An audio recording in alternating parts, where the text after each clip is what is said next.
नमस्कार प्यारे साथियों मैं आकाश स्वागत करता हूं आप सबका आपके अपने परिवार रामसन एसएससी क्लासेज में। साथियों, अगर आप लोग उत्तर प्रदेश होमगार्ड भर्ती परीक्षा 2026 में अपने सरकारी नौकरी का सपना पूरा करना चाहते हैं तो दोस्तों आप लोग आइए और दोस्तों हमारे मॉडल पेपर नंबर 4 से जुड़ जाइए। दोस्तों हम लोग जो मॉडल पेपर लेके आते हैं इसमें दोस्तों हम लोग ऐसे क्वेश्चंस कवर कराते हैं जो कि दोस्तों आपके एग्जाम में डायरेक्ट पूछे जाएंगे, ठीक है ना। दोस्तों अगर आप लोग इन प्रैक्टिस सेट को देखते हैं और दोस्तों अच्छे से तैयार करते हैं तो दोस्तों आप लोग मेरे यकीन मान लीजिए, आप लोग अपने एग्जाम में जब आप लोग 24, 25, 26 अप्रैल को अपने एग्जाम देने जाएंगे तो एग्जाम हॉल में दोस्तों आप लोग 85 प्लस क्वेश्चंस करेक्ट करके आएंगे, ठीक है ना। तो दोस्तों आप लोग इन क्वेश्चंस को अच्छे से देखिए और कवर कीजिए, ठीक है। तो चलिए दोस्तों हम लोग बिना देरी के शुरू करते हैं आज का इंपॉर्टेंट सेशन। देखते हैं दोस्तों क्वेश्चन नंबर फर्स्ट। कह रहा है दोस्तों भारत के किस क्षेत्र पर बिंबिसार का शासन था। दोस्तों बिंबिसार का शासन मगध क्षेत्र पर था। ऑप्शन नंबर ए क्या हो जाएगा, बिल्कुल राइट आंसर हो जाएगा, ठीक है ना। क्योंकि दोस्तों मगध क्षेत्र हमारे भारत का बहुत ही समृद्धशाली और विस्तृत क्षेत्र था, इस वजह से दोस्तों इंपॉर्टेंट क्वेश्चन है, ठीक है। बिंबिसार दोस्तों हर्यक वंश का संस्थापक भी था, इस वजह से ये और इंपॉर्टेंट हो जाएगा, ठीक है। मात्र दोस्तों 15 वर्ष की अवस्था में इसने हर्यक वंश की स्थापना कर दी थी और राजगद्दी पर बैठ गया था। दोस्तों ये गौतम बुद्ध और दोस्तों महावीर स्वामी के समकालीन भी था। कौन दोस्तों, बिंबिसार गौतम बुद्ध के और दोस्तों महावीर स्वामी के समकालीन था, इस वजह से भी दोस्तों एक क्वेश्चन इंपॉर्टेंट हो जाएगा, ठीक है। आपसे डायरेक्ट यही पूछ लेगा कि बताइए बिंबिसार किसके समकालीन था, ठीक है। तो गौतम बुद्ध के समकालीन था। चलिए नेक्स्ट क्वेश्चन देख लेते हैं, क्वेश्चन नंबर सेकंड। कह रहा है दोस्तों गौतम बुद्ध ने अपना प्रथम प्रवचन कहाँ दिया। दोस्तों प्रथम प्रवचन की बात है और गौतम बुद्ध की बात है, इस वजह से वेरी इंपॉर्टेंट क्वेश्चन हो जाएगा, ठीक है। आप लोग कमेंट करके बताइए दोस्तों गौतम बुद्ध ने अपना प्रथम प्रवचन कहाँ दिया। दोस्तों प्रथम प्रवचन को गौतम बुद्ध के धर्म चक्र प्रवर्तन कहा गया। कहा गया कि दोस्तों धर्म का प्रवर्तन होने लगा, यानी कि धर्म में बदलाव हो गया, ठीक है। प्रवर्तन को दोस्तों बदलाव कहा जाता है, यानी कि धर्म के चक्र में परिवर्तन हो जाएगा। दोस्तों सारनाथ ऑप्शन नंबर बी क्या हो जाएगा, बिल्कुल राइट आंसर हो जाएगा, ठीक है ना। दोस्तों सारनाथ वाराणसी से लगभग 10 किलोमीटर पूर्वोत्तर में स्थित है, ये प्रमुख बौद्ध धर्म तीर्थ स्थल, ठीक है, जहां पर इन्होंने दोस्तों अपना प्रथम प्रवचन दिया। चलिए नेक्स्ट क्वेश्चन देख लेते हैं दोस्तों, क्वेश्चन नंबर थर्ड। दोस्तों आप लोग कमेंट करके बताते रहिए, जिससे कि दोस्तों आप लोगों को इससे क्या होता है कि प्रैक्टिस होती रहेगी, ठीक है ना। आप लोग जब एग्जाम हॉल में जाएंगे तो आप लोग दोस्तों एक भी आप लोगों को क्या है कि मतलब प्रेशर नहीं रहेगा, आप लोगों को ऐसे लगेगा कि जैसे कि आप लोग ये क्वेश्चन तो दोस्तों पर डे घर में करते थे, ठीक है। चलिए देखते हैं question number third. Question number third दोस्तों कह रहा है कि भारतीय दर्शन की खोज में निम्नलिखित में कौन हर्षवर्धन के शासन काल में आया। हर्षवर्धन के शासनकाल में दोस्तों ह्वेनसांग ऑप्शन नंबर ए क्या हो जाएगा, बिल्कुल राइट आंसर हो जाएगा, ठीक है ना। ह्वेनसांग दोस्तों हर्षवर्धन के शासनकाल में आया, ठीक है। और दोस्तों जो फाहियान दिया है ये दोस्तों चंद्रगुप्त द्वितीय के शासनकाल में आया था। किसके दोस्तों, चंद्रगुप्त सेकंड के शासनकाल में फाहियान आया था।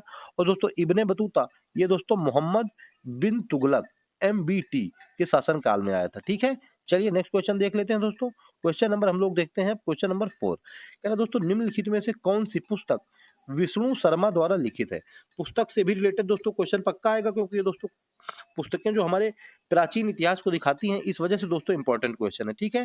तो विष्णु शर्मा द्वारा दोस्तों पंचतंत्र ऑप्शन नंबर बी क्या हो जाएगा, बिल्कुल राइट आंसर हो जाएगा, ठीक है ना। पंचतंत्र पुस्तक दोस्तों विष्णु शर्मा ने लिखी है।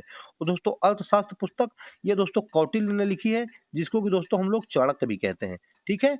और दोस्तों इससे मौर्य समाज का पता चलता है। दोस्तों राजतरंगिणी ये दोस्तों कल्हड़ ने लिखी है, जिससे कि दोस्तों कश्मीर के इतिहास का पता चलता है, ठीक है। और दोस्तों इंडिका ये दोस्तों मेगस्थनीज ने लिखी है, ये दोस्तों सबको पता है, ठीक है ना। किसने दोस्तों, मेगस्थनीज ने लिखी है इंडिका बुक। चलिए नेक्स्ट क्वेश्चन देख लेते हैं, क्वेश्चन नंबर दोस्तों 5। कह रहा भारत के किस राज्य में कामाख्या माता मंदिर स्थित है। दोस्तों कामाख्या मंदिर ये दोस्तों असम राज्य में स्थित है। ऑप्शन नंबर सी क्या हो जाएगा, बिल्कुल राइट आंसर हो जाएगा, ठीक है ना। क्या दोस्तों, असम में स्थित है दोस्तों कामाख्या मंदिर। और दोस्तों एक इसी में और इंपॉर्टेंट है, इसी मंदिर में दोस्तों हर साल अंबुबाची का मेला लगता है, ठीक है। किसका दोस्तों, अंबुबाची मेला, ठीक है। तो ये दोस्तों और इंपॉर्टेंट हो जाएगा। अभी दोस्तों आप लोगों से नेक्स्ट क्वेश्चन में पूछ लेगा कि बताइए अंबुबाची का मेला किस मंदिर में लगता है। दोस्तों कामाख्या मंदिर में लगता है, असम राज्य में, ठीक है। चलिए नेक्स्ट क्वेश्चन देख लेते हैं दोस्तों, क्वेश्चन नंबर 6। कह रहा है दिल्ली सल्तनत का निम्न में से सही क्रम क्या है। दोस्तों दिल्ली सल्तनत है, इसी वजह से इंपॉर्टेंट है, क्योंकि दोस्तों हमारे देश की, हमारे भारत की राजधानी है दिल्ली, इसी वजह से पर डे दोस्तों क्वेश्चन आता है दिल्ली सल्तनत से, ठीक है। तो दिल्ली सल्तनत से कह रहा है बताइए कि निम्न में से कौन सा सही क्रम हो जाएगा। दोस्तों सबसे पहले दिल्ली सल्तनत में आया था गुलाम वंश, उसके बाद दोस्तों आया था खिलजी वंश, ठीक है। उसके बाद दोस्तों कौन आया, उसके बाद दोस्तों आया तुगलक वंश।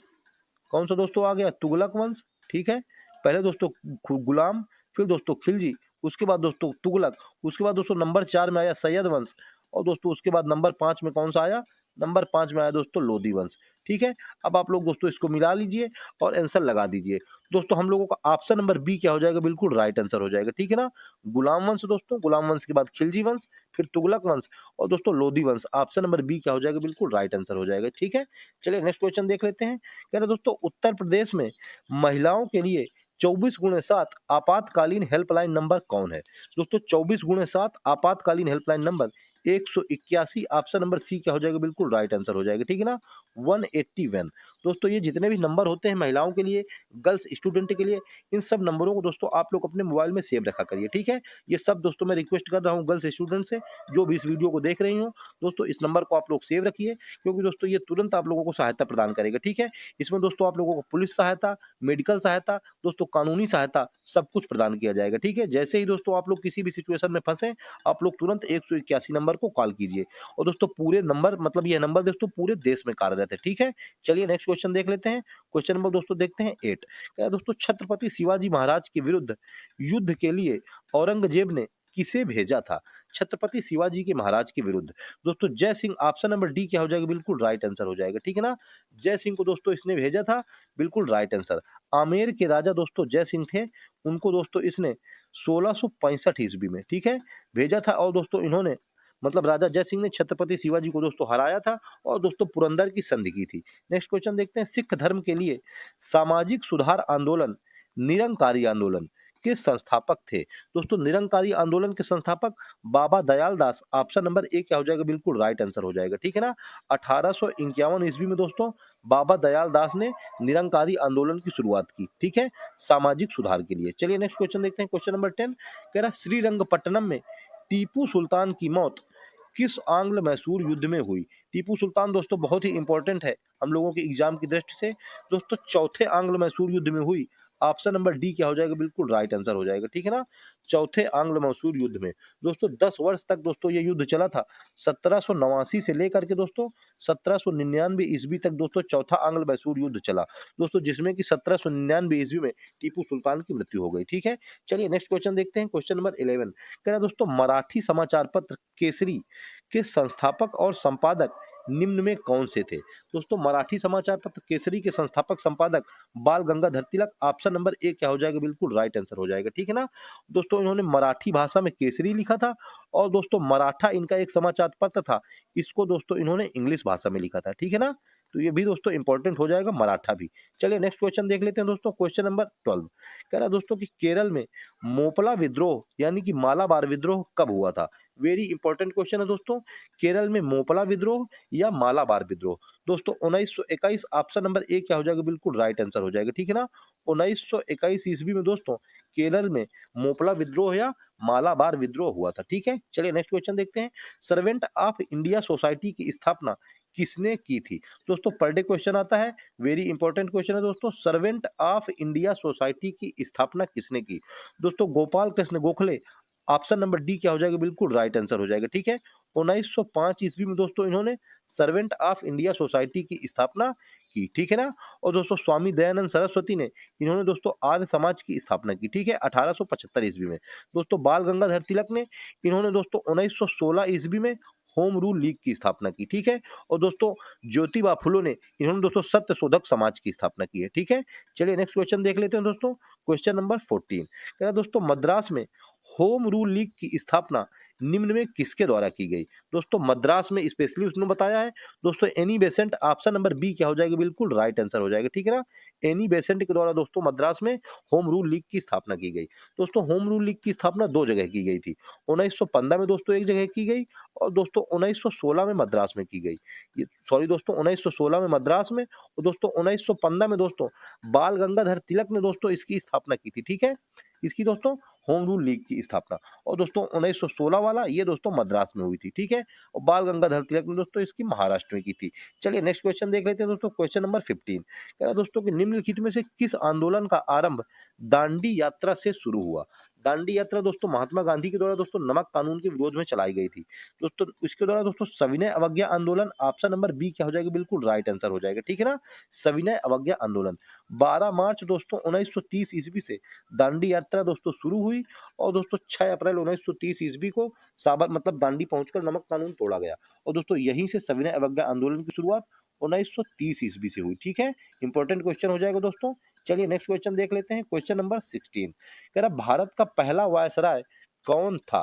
दोस्तों फर्स्ट वायसराय पूछ रहा है, इसी वजह से इंपॉर्टेंट है। बताइए दोस्तों आप लोग, पहले पिछले प्रैक्टिस सेट में दोस्तों ये करवा चुका हूं। तो दोस्तों Lord Canning, option number A क्या हो जाएगा, बिल्कुल राइट आंसर हो जाएगा, ठीक है। आप लोग दोस्तों मुझको कमेंट करके बताते रहिए कि आप लोगों ने कौन कौन से ऑप्शन लगाए हैं, ठीक है ना। आप लोग दोस्तों बताते भी रहिए जिससे कि आप लोगों को प्रैक्टिस भी होती रहेगी। चलिए नेक्स्ट क्वेश्चन देख लेते हैं, क्वेश्चन नंबर 17 कह रहा भारतीय संविधान में आपातकालीन प्रावधान किस देश से लिए गए हैं। दोस्तों आपातकालीन प्रावधान जर्मनी से लिए गए हैं, ऑप्शन नंबर सी क्या हो जाएगा, बिल्कुल राइट आंसर हो जाएगा, ठीक है ना। आर्टिकल नंबर दोस्तों 352 से लेकर के 360 में दोस्तों आपातकालीन प्रावधान के बारे में बताया गया है, ठीक है। चलिए नेक्स्ट क्वेश्चन देखते हैं, क्वेश्चन नंबर दोस्तों 18 में आ गए हैं। कह रहा भारतीय संविधान की प्रस्तावना में आए शब्द खाली स्थान का अर्थ राज्य के निर्वाचित प्रमुख से है। दोस्तों कौन सा शब्द ऐसा है जिसका अर्थ होता है कि राज्य का निर्वाचित प्रमुख। दोस्तों गणराज्य, ऑप्शन नंबर बी क्या हो जाएगा, बिल्कुल राइट आंसर हो जाएगा, ठीक है ना। गण मीन्स दोस्तों समूह होता है। हम लोग जैसे गणेश भगवान की पूजा करते हैं तो कहते रहते हैं गणपति महाराज। सभी पतियों को दोस्तों गण मतलब समूह के वो राज्य के प्रमुख हैं, ठीक है। तो गणराज्य ऑप्शन नंबर बी क्या हो जाएगा, बिल्कुल राइट आंसर हो जाएगा, ठीक है। चलिए नेक्स्ट क्वेश्चन देख लेते हैं 19 कह रहा इनमें से कौन भारत की नागरिकता प्राप्त करने की एक शर्त नहीं है। दोस्तों वेरी इंपॉर्टेंट क्वेश्चन हो जाएगा, भारत की नागरिकता प्राप्त करने की एक शर्त। दोस्तों संपत्ति अधिग्रहण, ऑप्शन नंबर सी क्या हो जाएगा, बिल्कुल राइट आंसर हो जाएगा, ठीक है ना। यही दोस्तों नहीं है। नागरिकता प्राप्त करने की दोस्तों 5 शर्तें बताई गई हैं, ठीक है। दोस्तों नागरिकता अधिनियम आया था उसी में दोस्तों बताई गई नागरिकता प्राप्त करने की मतलब 5 शर्तें। 1905 ईस्वी में दोस्तों नागरिकता अधिनियम आया, 5 शर्तें बताई गई। बताया गया दोस्तों कि जन्म के हिसाब से नागरिकता मिलेगी, वंश के हिसाब से, देशीकरण और दोस्तों वंशानुगत और पंजीकरण से, ठीक है। संपत्ति अधिग्रहण से नहीं। तो ऑप्शन नंबर सी क्या हो जाएगा, बिल्कुल राइट आंसर हो जाएगा। चलिए नेक्स्ट क्वेश्चन देख लेते हैं, क्वेश्चन नंबर 20 कह रहा है दोस्तों संघ सूची, राज्य सूची और समवर्ती सूची भारतीय संविधान की खाली स्थान में शामिल है। किस अनुसूची में शामिल है दोस्तों, हमसे पूछ रहा है। दोस्तों 7वीं अनुसूची, ऑप्शन नंबर बी हो जाएगा, बिल्कुल राइट, ठीक है। 7वीं अनुसूची में दोस्तों संघ सूची, राज्य सूची और समवर्ती सूची के बारे में बताया गया है। दोस्तों 10वीं अनुसूची में दल बदल के बारे में बताया गया है और दोस्तों 8वीं अनुसूची में इसमें दोस्तों राजभाषा के बारे में बताया गया है और दोस्तों 12वीं अनुसूची में शहरी स्थानीय निकाय के बारे में। चलिए नेक्स्ट क्वेश्चन देख लेते हैं, क्वेश्चन नंबर 21 कह रहा भारत के संविधान के खाली स्थान में समान नागरिक संहिता का उल्लेख किया गया है। यूसीसी यूनि मतलब यूनि मतलब सिविल कोड, समान नागरिक यूनिटी सिविल कोड, ठीक है, यूनियन सिविल कोड, समान नागरिक संहिता। दोस्तों article number 44, option number B क्या हो जाएगा, बिल्कुल राइट आंसर हो जाएगा, ठीक है। अभी दोस्तों गुजरात राज्य दूसरा राज्य बन गया है दोस्तों यूसीसी लागू करने वाला भारत का, ठीक है। और पहला राज्य दोस्तों कौन सा था, आप लोग जैसा कमेंट में बताइए, मैं बता दे रहा हूँ। दोस्तों फर्स्ट राज्य हमारा उत्तराखंड था और अभी दोस्तों 2026 में दूसरा राज्य क्या बन गया है दोस्तों, गुजरात बन गया है, ठीक है, यूसीसी लागू करने वाला। चलिए नेक्स्ट क्वेश्चन देखते हैं, नेक्स्ट क्वेश्चन 22 का है मंत्रिपरिषद सामूहिक रूप से किसके प्रति उत्तरदायी है। दोस्तों मंत्रिपरिषद सामूहिक रूप से लोकसभा के प्रति उत्तरदायी होती है, ऑप्शन नंबर ए क्या हो जाएगा, बिल्कुल राइट आंसर हो जाएगा, ठीक है ना। आर्टिकल नंबर दोस्तों 75 में बताया गया है, 75 उपखंड 3 में कि दोस्तों जो मंत्रिपरिषद होगी वो सामूहिक रूप से लोकसभा के प्रति उत्तरदायी होगी। चलिए नेक्स्ट क्वेश्चन देख लेते हैं, कह रहा भारत में किसी राज्य की पहली महिला मुख्यमंत्री कौन थी। दोस्तों महिला का क्वेश्चन आ गया, मुझको कहना ना पड़े, इंपॉर्टेंट क्वेश्चन हो जाएगा। पहली महिला मुख्यमंत्री आप लोग जरा कमेंट करके बताइए कौन थी।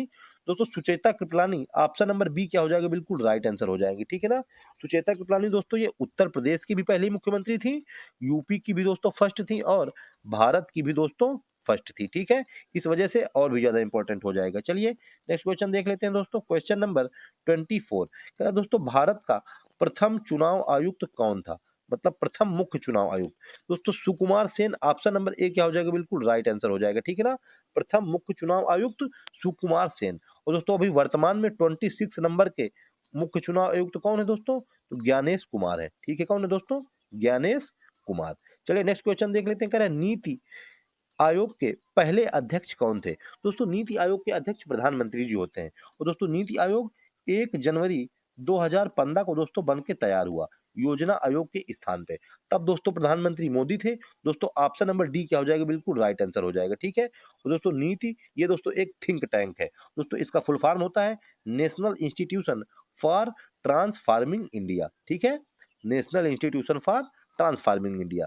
चलिए नेक्स्ट क्वेश्चन देख लेते हैं। क्वेश्चन नंबर 26 कह रहा भारतीय संविधान की 8वीं अनुसूची में निम्न में से किस भाषा का उल्लेख नहीं है? दोस्तों 8वीं अनुसूची में 22 भाषाओं का उल्लेख किया गया है। ठीक है। दोस्तों उसमें अवधि को छोड़ करके मैथिली, डोंगरी, उड़िया ये सभी हैं। दोस्तों ऑप्शन नंबर ए क्या हो जाएगा? हम लोग को बिल्कुल राइट आंसर हो जाएगा। ठीक है ना। अवधि भाषा दोस्तों इसमें उल्लेख नहीं है और दोस्तों 22 भाषाओं का उल्लेख है 8वीं अनुसूची में। आप लोग ये जरूर याद रखिए। नेक्स्ट क्वेश्चन क्या है दोस्तों? भारत का राष्ट्रीय आदर्श वाक्य क्या है? वेरी इंपॉर्टेंट क्वेश्चन दोस्तों। भारत का राष्ट्रीय आदर्श वाक्य जल्दी से आप लोग कमेंट करके बताइए। दोस्तों सत्यमेव जयते ऑप्शन नंबर ए क्या हो जाएगा? बिल्कुल राइट आंसर हो जाएगा। ठीक है ना। सत्यमेव जयते ये दोस्तों आप लोगों से कभी कभी एग्जाम में पूछता है कि बताइए सत्यमेव जयते किस उपनिषद से लिया गया है? दोस्तों मुंडक उपनिषद से लिया गया है सत्यमेव जयते, मुंडकोपनिषद। ठीक है। सत्यमेव जयते वेरी इंपॉर्टेंट क्वेश्चन हो जाएगा। आप लोग इसको याद कर लीजिए।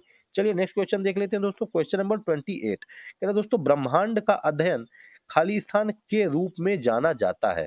दोस्तों ब्रह्मांड का अध्ययन कॉस्मोलॉजी के रूप में जाना जाता है। ऑप्शन नंबर सी क्या हो जाएगा? बिल्कुल राइट आंसर हो जाएगा। ठीक है। कॉस्मोलॉजी दोस्तों ब्रह्मांड का अध्ययन। और दोस्तों जो एंथ्रोपोलॉजी है ये दोस्तों मानव जाति का अध्ययन हो जाएगा। किसको दोस्तों? मानव जाति का अध्ययन। ठीक है। और दोस्तों ये जो एटिमोलॉजी है ये दोस्तों क्या हो जाएगा? ये हो जाएगा दोस्तों व्युत्पत्ति शास्त्र यानी कि study of history of words. दोस्तों एनाटॉमी ये दोस्तों हो जाएगी शरीर रचना विज्ञान। ठीक है। शरीर रचना की दोस्तों विज्ञान। चलिए नेक्स्ट क्वेश्चन देखते हैं। कह रहा पानी का कोई भी रूप जो बादलों से घिरा गिरता है उसे कहते हैं? दोस्तों बादलों से जब ये पानी बरसता है जैसे पानी बरसे, ओला गिरे दोस्तों और वो थोड़ी थोड़ी ओस टपकती रहती है, ये सब हमसे पूछ रहा है कि जो गिरता है तो उसे क्या कहते हैं? दोस्तों इंग्लिश में पूछ लिया है इसी वजह से हम लोगों को थोड़ी दिक्कत हो जाएगी। तो दोस्तों उसको क्या कहते हैं आप लोग बताइए? प्रेसिपिटेशन। ऑप्शन नंबर सी क्या हो जाएगा? बिल्कुल राइट आंसर हो जाएगा। ठीक है। प्रेसिपिटेशन। ठीक है। जो दोस्तों बादलों से गिरता है उसे प्रेसिपिटेशन कहते हैं। हिंदी में दोस्तों उसको वर्षण कहते हैं। ठीक है। क्या दोस्तों? वर्षण यानी कि दोस्तों प्रेसिपिटेशन। ऑप्शन नंबर सी क्या हो जाएगा? बिल्कुल राइट आंसर हो जाएगा। ठीक है। आप लोग इसको याद कर लीजिए। प्रेसिपिटेशन मीन्स वर्षण। नेक्स्ट क्वेश्चन क्वेश्चन नंबर 30 कह रहा है अरब सागर भारत के खाली स्थान में स्थित है? दोस्तों अरब सागर भारत के पश्चिम में स्थित है। ऑप्शन नंबर बी क्या हो जाएगा? बिल्कुल राइट आंसर हो जाएगा। ठीक है ना। चलिए नेक्स्ट क्वेश्चन देख लेते हैं दोस्तों। क्वेश्चन नंबर 31 कह रहा है दोस्तों बांग्लादेश में गंगा नदी को क्या कहा जाता है? दोस्तों बांग्लादेश में गंगा नदी को पद्मा के नाम से जाना जाता है। ऑप्शन नंबर बी क्या हो जाएगा? बिल्कुल राइट आंसर हो जाएगा। ठीक है ना। गंगा नदी को दोस्तों राष्ट्रीय नदी के रूप में भी जाना जाता है। ठीक है। हमारे दोस्तों राष्ट्रीय नदी है गंगा नदी। ठीक है। दोस्तों बांग्लादेश में इसको पद्मा के नाम से जाना जाता है। चलिए नेक्स्ट क्वेश्चन देखते हैं। क्वेश्चन नंबर दोस्तों 32 कह रहे दोस्तों पवित्र शहर मक्का इस्लाम धर्म से रिलेटेड क्वेश्चन आ गया दोस्तों। इंपॉर्टेंट क्वेश्चन हो जाएगा। पवित्र शहर मक्का निम्न में से स्थित है? दोस्तों सऊदी अरब में स्थित है। ऑप्शन नंबर बी क्या हो जाएगा? बिल्कुल राइट आंसर हो जाएगा। ठीक है ना। ये दोस्तों हज वाली तीर्थ यात्रा के लिए दोस्तों ये फेमस है। ठीक है। हज तीर्थ यात्रा के लिए दोस्तों मक्का फेमस है। इसी वजह से दोस्तों इंपॉर्टेंट हो जाएगा। चलिए नेक्स्ट क्वेश्चन देखते हैं। कह रहा है कर्क रेखा भारत के इनमें से किस राज्य से होकर नहीं गुजरती? दोस्तों कर्क रेखा भारत के 8 राज्यों से होकर गुजरती है। ठीक है। दोस्तों इसमें से उड़ीसा नहीं है। ऑप्शन नंबर सी हो जाएगा बिल्कुल राइट। ठीक है। मैं दोस्तों आप लोगों को बता दे रहा हूं कि कौन कौन से राज्य हैं। दोस्तों मैं इंग्लिश में लिख रहा हूं गुजरात। गुजरात के बाद दोस्तों हो जाएगा राजस्थान। राजस्थान के बाद दोस्तों हो जाएगा मध्य प्रदेश। ठीक है ना। मध्य प्रदेश के बाद दोस्तों आ जाएगा छत्तीसगढ़ CWH। उसके बाद दोस्तों आ जाएगा झारखंड JR। उसके बाद दोस्तों आ जाएगा वेस्ट बंगाल यानी कि पश्चिम बंगाल। उसके बाद दोस्तों आ जाएगा त्रिपुरा TR में लिखे दे रहा हूँ। और दोस्तों उसके बाद आ जाएगा मिजोरम। ठीक है। 1 2 3 4 5 6 7 8 गुजरात, राजस्थान, मध्य प्रदेश, छत्तीसगढ़, झारखंड, वेस्ट बंगाल, त्रिपुरा और मिजोरम। ठीक है। ये दोस्तों दोनों याद रखना आप लोग, त्रिपुरा और मिजोरम ये ज्यादा इंपॉर्टेंट है। चलिए नेक्स्ट क्वेश्चन देखते हैं। क्वेश्चन नंबर दोस्तों 34 कह रहा है दोस्तों भारतीय मानक समय 42.5 डिग्री मतलब 82.5 डिग्री पूर्वी देशांतर। केवल दोस्तों यही पूछ लेगा कि बताइए भारतीय मानक समय होता कितना है? दोस्तों 82.5 डिग्री पूर्वी देशांतर ये हमारा भारतीय मानक समय है। कह रहा है किसके पास से गुजरता है? दोस्तों इलाहाबाद के पास से गुजरता है। ऑप्शन नंबर ए क्या हो जाएगा? बिल्कुल राइट आंसर हो जाएगा। ठीक है ना। इलाहाबाद में दोस्तों एक नैनी स्टेशन है। मैं दोस्तों काफी दिन प्रयागराज में रहा हूँ और दोस्तों जितने भी लोग प्रयागराज से देख रहे हो वो दोस्तों बताएं कि नैनी स्टेशन कहाँ पर है और दोस्तों मुझको कमेंट करके जरूर बताएं कि क्या आप लोगों ने इलाहाबाद इसको बिल्कुल करेक्ट आंसर लगाया था। ठीक है। दोस्तों नैनी के पास से ये दोस्तों हमारी भारतीय मानक समय रेखा निकलती है 82.5 डिग्री। ठीक है, तो इलाहाबाद ऑप्शन नंबर ए क्या हो जाएगा, बिल्कुल राइट आंसर हो जाएगा। ठीक है, तो दोस्तों जो हमारा ग्रीनविच मतलब अंतरराष्ट्रीय समय है ग्रीनविच रेखा, उससे दोस्तों हमारा 5.5 घंटा आगे है। ठीक है, चलिए नेक्स्ट क्वेश्चन देखते हैं। कह रहा है अनामुड़ी पर्वत निम्न में से भारत के किस राज्य में स्थित है। दोस्तों अनामुड़ी पर्वत केरल राज्य में स्थित हो जाएगा। ऑप्शन नंबर डी क्या हो जाएगा, बिल्कुल राइट आंसर हो जाएगा। ठीक है ना, अनामुड़ी पर्वत दोस्तों केरल राज्य में। चलिए नेक्स्ट क्वेश्चन देख लेते हैं दोस्तों, क्वेश्चन नंबर 36। कह रहा है दोस्तों भारत में एक खाली स्थान का नाम उत्तरी सरकार है। दोस्तों तटीय मैदान है। ऑप्शन नंबर डी क्या हो जाएगा, बिल्कुल राइट आंसर हो जाएगा। ठीक है ना, तटीय मैदान है दोस्तों उत्तरी सरकार। ठीक है दोस्तों, ये पूर्व में स्थित है। कहाँ दोस्तों स्थित है, पूर्व की ओर दोस्तों। जो बहने वाली नदियां होती हैं दोस्तों, वो दोस्तों पश्चिमी घाट से निकलकर पूर्व की ओर बहती हैं। ठीक है दोस्तों, तटीय मैदान उत्तरी सरकार। चलिए नेक्स्ट क्वेश्चन देख रहे हैं 37। कह रहा पश्चिमी घाट से निकलने वाली 3 प्रमुख नदियों में से निम्न में कौन सी एक नहीं है। दोस्तों पश्चिमी घाट से 3 प्रमुख नदियों में से कौन सी एक नहीं है, हम लोगों से पूछ रहा है। दोस्तों महानदी ऑप्शन नंबर सी क्या हो जाएगा, बिल्कुल राइट आंसर हो जाएगा। ठीक है ना, पश्चिमी घाट से दोस्तों गोदावरी नदी निकलती है, तुंगभद्रा निकलती है और कावेरी निकलती है। दोस्तों पश्चिम से निकल के दोस्तों पूर्व की ओर बहती हुई चली जाती हैं। जबकि दोस्तों ये महानदी है, ये दोस्तों छत्तीसगढ़ से निकलती है। ठीक है, रायपुर से दोस्तों छत्तीसगढ़ से। चलिए नेक्स्ट क्वेश्चन देख लेते हैं। क्वेश्चन नंबर दोस्तों 38। कह रहा निम्न में से कौन सी नदी गंगा की सहायक नदी नहीं है। गंगा की दोस्तों सहायक नदी, गंगा से रिलेटेड क्वेश्चन आएगा दोस्तों तो इंपॉर्टेंट बन जाएगा, क्योंकि दोस्तों गंगा हमारी राष्ट्रीय नदी है। इंद्रावती दोस्तों ऑप्शन नंबर डी क्या हो जाएगा, बिल्कुल राइट आंसर हो जाएगा। ठीक है ना दोस्तों, सोन नदी, गोमती नदी और यमुना नदी ये दोस्तों गंगा की सहायक नदी है। चलिए नेक्स्ट क्वेश्चन 39। कह रहा शरावती पन बिजली परियोजना खाली स्थान में है। दोस्तों शरावती पन बिजली परियोजना कर्नाटक में है। ऑप्शन नंबर बी हो जाएगा बिल्कुल राइट। ठीक है, कृष्णा नदी में दोस्तों ये परियोजना बनी है। दोस्तों इसको दोस्तों जोग या मतलब सॉरी दोस्तों शरावती नदी में बनी है। दोस्तों कृष्णा नदी कह रहा हूं मैं, दोस्तों गलती से निकल गया है। इसको दोस्तों जोग प्रपात या गरसोप्पा जलप्रपात भी कहा जाता है। क्या दोस्तों, जोग प्रपात या गरसोप्पा जलप्रपात। और दोस्तों इसका नाम क्या हो गया है, महात्मा गांधी जलप्रपात। ठीक है, इसका और क्या नाम है दोस्तों, महात्मा गांधी जलप्रपात भी है। ठीक है, इंपॉर्टेंट क्वेश्चन हो जाएगा शरावती पन बिजली परियोजना। चलिए नेक्स्ट क्वेश्चन देखते हैं, क्वेश्चन नंबर 40।